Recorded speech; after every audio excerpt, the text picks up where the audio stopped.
Hey, what's up? How's it going? I'm Mady. It's super nice to meet you. I have something to say before we just dive into it. I know what it might seem like with my hair slicked back and the singular clean corner of my house that I have. I don't have anything put together. I feel like the internet does a really good job of trying to make it seem like, hey, this is what life actually looks like. And it's like clean and aesthetic and everything's cute and pretty. I moved this plant for this. Let me actually tell you, in case you weren't convinced that I don't have everything put together, I just got back from Costco about an hour ago. I realized that this dress, this beautiful little number from Zara, it's freaking see-through. It's translucent. And I was in Costco, the heavy lifting of grocery shopping. I actually don't want to talk about it. So no further questions on that, please. So you might be asking, who is this person? Why the heck is she here? Let me tell you, and don't be so aggressive, thank you. I'm a mom. I have 2 boys, a boy mom. I am a nurse, a wife to a doctor. I run a functional medicine practice. I have been showing up consistently on social media for a long time, and this is just me starting to dip a toe in longer form content. And let me tell you what, I'm a rambler, so this feels like home. I have cared so much about everything in my life. And I feel like I'm in this beautiful stage where I'm just learning how to not care so much. And what I mean by that is I want to remain a productive member of society and of my household. Obviously, I'm not saying I'm just going to give up. I'm done. Y'all can eat whatever you want. Burger King for every meal. No, that's absolutely not what I'm saying. I still have my values. I still have my convictions and everything that I stick to, but I feel like I'm at this beautiful spot where it's stop stressing about all these things. I cared so much about body image in high school, and that's it seems like it's par for the course for girls growing up in the 90s and early 2000s. I'm almost 31. I cared so much about toxins and foods and what my first baby, Leo, who's an angel on earth, by the way, was exposed to. And then with my second son, it was vaccines and it was everything else on top of food. And then I opened my functional medicine practice, and all of a sudden it's oh my gosh, it's this whole world of things. I run labs for people who are experiencing subclinical symptoms, where the doctor won't necessarily do anything for their symptoms because it doesn't fit criteria for disease, but they're still, experiencing a lesser quality of life. But that just opens a whole door to oh, well, is it mold? Is it allergies? Is it this specific food? Is it oxalates? There are so many things that we want to control. And I definitely fall into that category of I think I can control everything. At least something deep in my reptilian brain actually thinks that oh no, I can actually do this. I got this, hold on. But I don't. No one does. Spoiler alert, you're not in control. No one's in control. But there are a couple pillars to health that are foundational and are controllable and are not overwhelming to think about, because it's so overwhelming getting into the sphere of functional medicine and organic eating and all of these things. But for me, it was so harmful the way I was just thrown into this realm of you're doing everything wrong. This is me saying it's so much more simple than we think. And I'm talking to the moms. Let's think back ancestrally. We experience a physiologic shift in our brains when we are pregnant. When we have babies, everything changes from top to bottom. Our hormones, the actual neural pathways in our brains shift, and we have new neural pathways because we're experiencing this new thing. And a lot of people will disagree with it. I was raised in a conservative Christian family, and I adhere to the faith. And so I believe our biological need is to have babies. And so when we do have babies, everything in our brain kind of changes to then take care of this young that we have produced. Flash forward to present day, we have social media, we have, instant connection with all of our family members and our friends who have been through this before.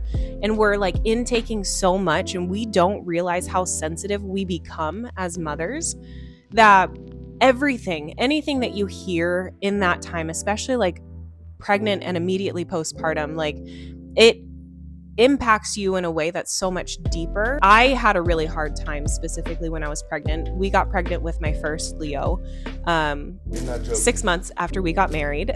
I was on birth control. That's a whole nother story.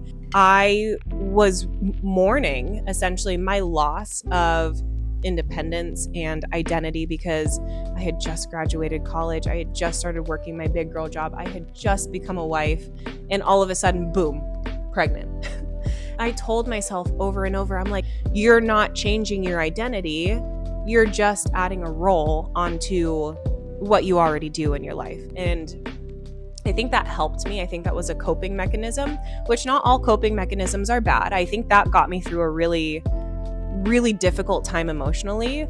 But looking back now, that is not the case. Like, your identity does shift when you become a mother. At least I believe that it should. When we are going through these hard times and our brains are like so soft and so sensitive to information, and we have social media, and social media is telling us, hey, you're doing this wrong. Hey, you shouldn't be eating this. You shouldn't be drinking that. You shouldn't be like doing X, Y, and Z. Here is like a billion other things you can do instead.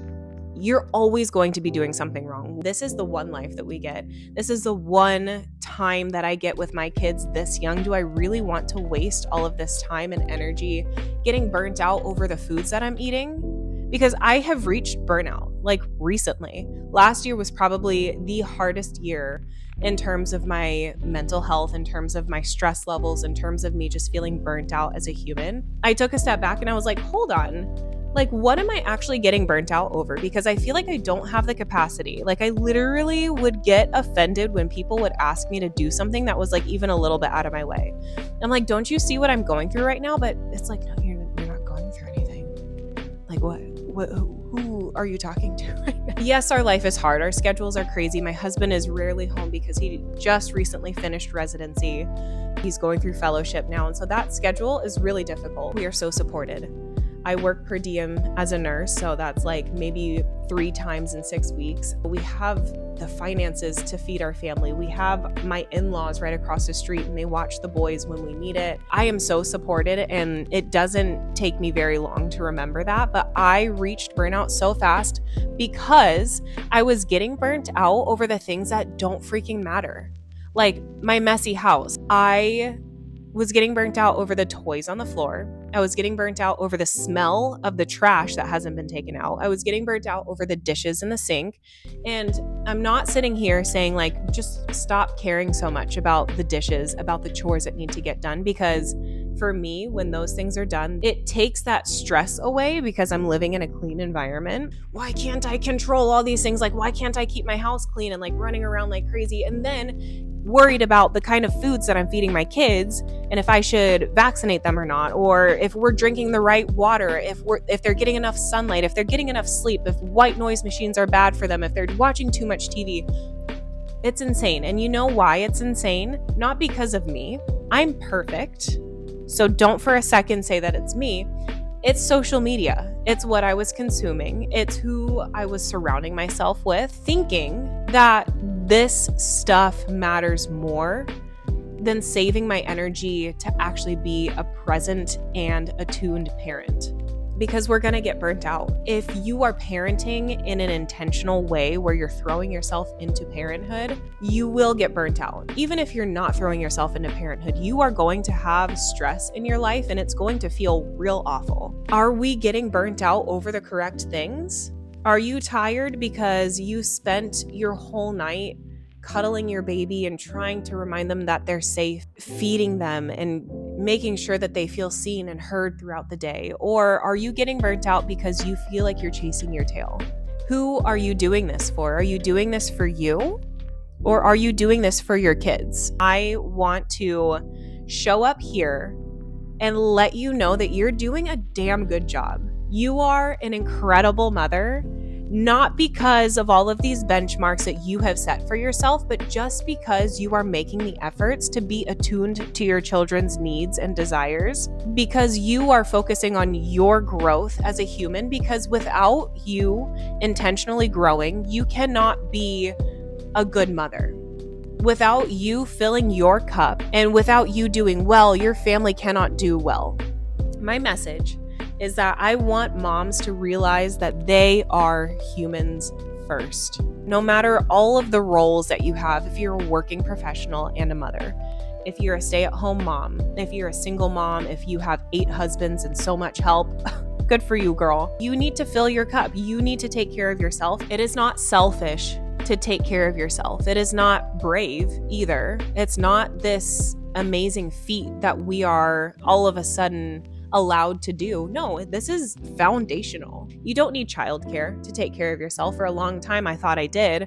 I was like, well, what am I supposed to do? I feel so burnt out around my kids. Like, I need to get out of here and go to the gym. I love to work out. That's the one thing I do for myself and no one else. It was my only form of self-care. There has to be something that I can do to nourish myself throughout the day, because what the heck is even going on? I get to the end of the day and all I did was lust over bedtime.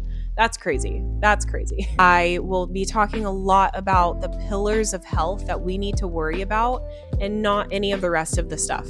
Like, genuinely just clean slate, factory reset, it's all gone. Let's just talk about the stuff that actually matters. We're just gonna have fun. Like, truly, I love to laugh. I am such a dorky person. I think farts are funny. I have it on good authority that I'm the funny friend. Not to flex on you or anything, but... So we're going to be talking a lot about all of this stuff. This is my vlog. This is my space, and I don't care. I'm done with aesthetics. I'm done with perfection. I'm just not getting anywhere with this perfectionistic mindset that I got. No experts. I'm not an expert. I know a lot, and I am actually a very smart person. I'm not an expert. I have nothing figured out. I'm doing this one day at a time, just like you. And so if you're looking for an expert, you can go talk to Mel Robbins or Andrew Huberman or Jesus. I don't know. I'm very intentional about what I'm doing now because I don't have energy to waste, and I'm done wasting it. Just learning how to be a good person and therefore letting that affect motherhood. Thanks for being here.